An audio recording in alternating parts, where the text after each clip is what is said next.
Assalamualaikum warahmatullahi wabarakatuh. Selamat berjumpa, Bapak sampaikan kepada Anda semua yang mengambil mata kuliah Studi Masyarakat Indonesia pada semester Januari-Juni 2021. Perkenalkan, nama Bapak Dr. Novrion MPD. Ananda bisa memanggil dengan Pak Dion.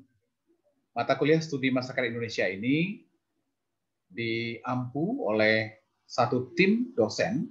Ketuanya adalah Bapak Profesor Dr. Syafri Anwar MPD dan Bapak merupakan salah seorang anggota tim.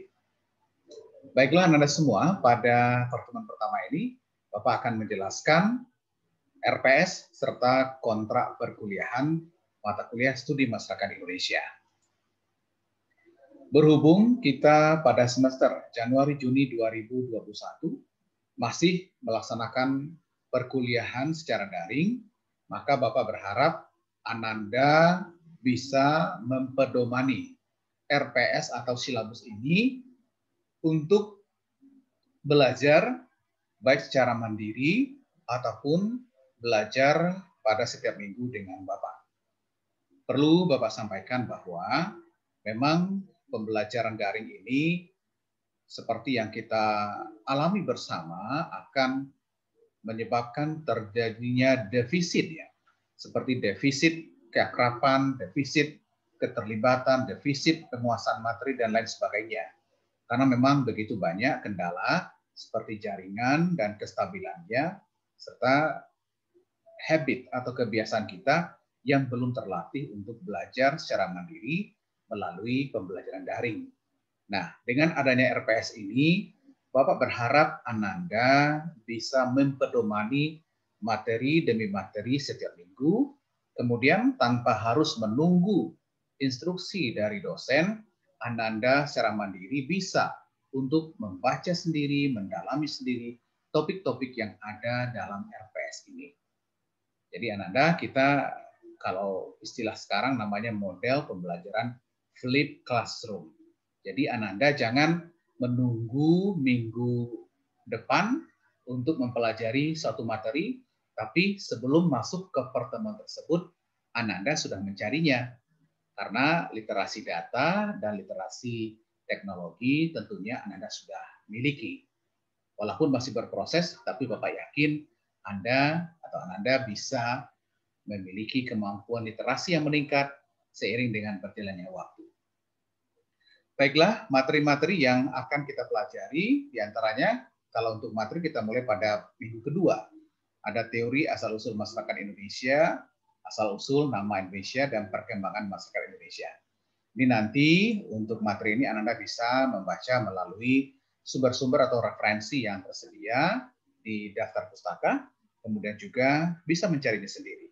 Dengan catatan, apapun referensi yang Anda temukan di internet, pastikan sumbernya valid, sumbernya jelas. Pada minggu ketiga dan keempat, kita akan berbicara tentang masyarakat Indonesia, mulai pada zaman kerajaan, kolonialisme, dan pasca kolonialisme. Jadi nanti kita akan membahas seperti apa karakter masyarakat Indonesia pada 3 masa tersebut. Pada minggu kelima, kita akan mulai beranjak ke konsep kelompok, komunitas, dan suku bangsa. Kemudian proses terbentuknya kelompok, komunitas, dan suku bangsa di Indonesia. Nah, seperti yang kita ketahui bersama, Indonesia merupakan bangsa yang begitu banyak suku bangsa.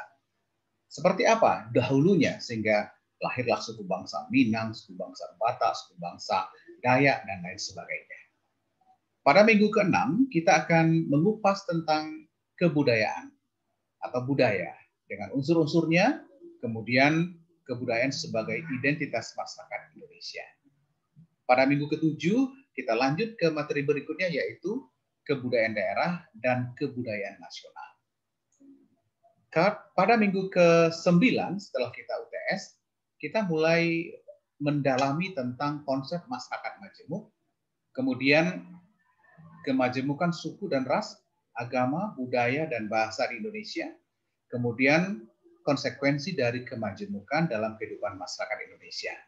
Nanti di satu sisi kita berbineka, tapi tentunya kebinekaan itu merupakan sebuah potensi sekaligus sebuah tantangan.